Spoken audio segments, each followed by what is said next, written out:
You mentioned in-game analysis, and as a college football analyst for CBS Sports and CBS Sports Network, we had a robust discussion last season about adoption of sabermetrics and all these statistical analysis in game.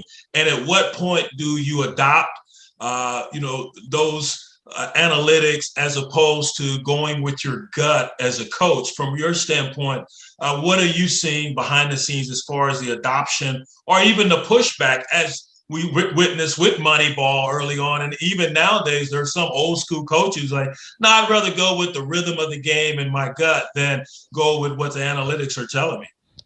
Yeah, and frankly, I think the right approach is to do a little bit of both. I mean, individuals get to where they've gotten to because they do have a sense or a feel for how the game should be played and how the momentum of an individual game is going. But layering on the right data to help inform that decision-making process is pretty important. Like how you weight it appropriately, that's sort of the secret sauce, I guess. That's where the winners, continuously win, frankly.